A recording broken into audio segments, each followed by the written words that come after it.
محرم کی 10 تاریخ عاشورہ کے دن سیدنا حضرت حسین رضی اللہ عنہ کی شہادت کا افسوسناک واقعہ پیش آیا۔ ہجرت کے 61ویں سال میں سن 61 ہجری میں حضرت حسین رضی اللہ تعالی عنہ اسی دن مقام کربلا میں شہید ہوئے۔ اس وجہ سے بھی عاشورہ کے دن کو اہمیت دی جاتی ہے، لیکن یہ بات یاد رکھنی ہے کہ اس دن کا حضرت حسین رضی اللہ عنہ کی شہادت سے اور حسین رضی اللہ عنہ کی شہادت کا اس دن کی فضیلت سے کوئی تعلق نہیں۔ عاشورہ کے دن کی اہمیت یہ فضیلت اس وجہ سے نہیں ہے، وہ تو پہلے سے ہے نا۔ حضور صلی اللہ علیہ وسلم نے اعلان فرما دیا افضل الصیام بعد رمضان شہر اللہ المحرم، اور حضرت حسین رضی اللہ عنہ کی شہادت کا واقعہ ہجرت کے 61ویں سال میں پیش آیا۔ لہذا اس وجہ سے اس دن کوئی سوگ منانا، غم کا اظہار کرنا، تعزیے نکالنا، ماتم کرنا، نوحہ کرنا، ایسا کوئی بھی پہلو اختیار کرنا بدعت ہے جس کے اسلام میں کوئی گنجائش نہیں۔ اس دن بھی اور کسی کی وفات کے دن بھی ایسے کام کرنے کی اجازت نہیں۔ اپنے عقیدوں کو صحیح رکھا جائے۔ اور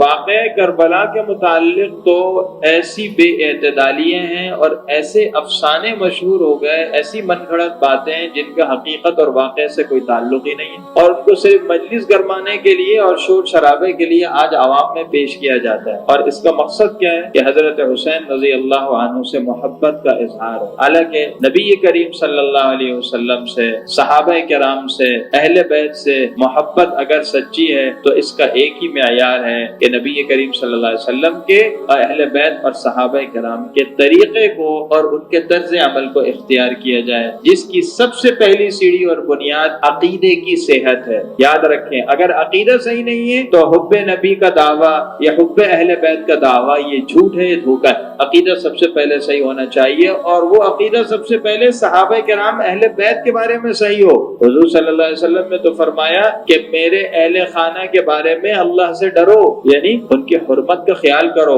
حدیث میں ایک حدیث کے الفاظ ہیں اللہ اللہ فی اصحابی، صحابہ کے بارے میں ڈرو۔ تو اہل بیت سے جتنی محبت ہوگی حضور صلی اللہ علیہ وسلم کی توجہات اتنی زیادہ ہوں گی، لیکن محبت سچی ہونی چاہیے۔ اور معاذ اللہ اہل بیت سے، صحابہ سے جتنا بغض ہوگا یہ اتنی بدبختی کی اور حضور صلی اللہ علیہ وسلم کی شفاعت سے محرومی کی علامت ہے۔ اس سے بڑا بدبخت کوئی نہیں ہوگا جو ان لوگوں پر اعتراض کرے، ان لوگوں پر تبرہ اور تقیہ کرے، ان لوگوں کو برا بھلا کہے جن کے جنتیوں بلکہ جنتیوں کے سردار ہونے کی بشارت لسان نبوت سے دی جا چکی ہے۔ نبی کریم صلی اللہ علیہ وسلم نے فرما دیا سیدہ شباب اہل الجنہ، حضرت حسن اور حضرت حسین رضی اللہ عنہ کے بارے۔ اور حضرت حسین اور حسن رضی اللہ عنہ وہ ہیں حضور صلی اللہ علیہ وسلم کے نواسے ہیں، آپ کے جگر گوشے ہیں، آپ کو ان سے بڑی محبت تھی۔ حدیث پاک میں ہے کہ حضرت اسامہ رضی اللہ عنہ اور حضرات حسنین میں سے ایک دونوں کھیل رہے تھے، حضور صلی اللہ علیہ وسلم تشریف لا رہے تھے، آپ نے ان کو گود پہ لے لیا اور فرمایا اللہم انی احبہما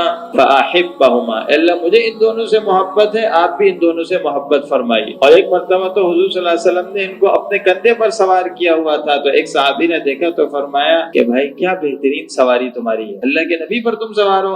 حضور نے فرمایا سوار بھی تو کتنا عمدہ ہے۔ بخاری شریف کی روایت ہے کہ ایک مرتبہ حضرت حسین رضی اللہ عنہ راستے میں تھے، حضرت ابو بکر رضی اللہ عنہ گزرے تو ان کو اٹھا لیا اور پیار سے فرمایا بی ابی شبیہ بالنبی صلی اللہ علیہ وسلم لا شبیہ بعلی، میرے ماں باپ قربان، یہ تو پورے اللہ کے نبی سے ملتے ہیں، یہ اپنے ابا سے بھی اتنے نہیں ملتے، اپنے ابا کے بھی اتنے مشابہ نہیں۔ حضرت علی اس پر مسکرانے لگے، ہنسنے لگے۔ تو حضرت حسین رضی اللہ عنہ نبی کریم صلی اللہ تعالی علیہ وسلم کی گود میں مبارک میں پلے ہیں۔ ایک حدیث میں تو آتا ہے کہ حضور صلی اللہ علیہ وسلم لیٹے ہوئے تھے، آرام فرما رہے تھے، حسین آئے حضور کی ناف پر بیٹھ گئے، یہاں پیشاب کر دیا، آپ آرام کر رہے ہیں، آنکھ کھل گئے، حضور نے کچھ نہیں فرمایا، بچے تھے کچھ نہیں فرمایا، پانی کا ڈول منگایا، اس کو دھویا۔ اور حضرات خلفاء کی گودوں میں پلے ہیں، ان کی شفقتوں میں پلے ہیں، اس لیے واقعتاً اس حوالے سے یہ واقعہ ساری امت کے لیے بڑا کربناک ہے اور افسوسناک ہے۔ لیکن حضرت حسین رضی اللہ عنہ کی شہادت ہمارے لیے ایک پیغام ہے کہ دیکھو حق کے خاطر، صحیح بات کہنے کے خاطر باطل کے مقابلے میں اپنی جان تک کی قربانی دینا یہ انسان کی سب سے بڑی کامیابی ہے۔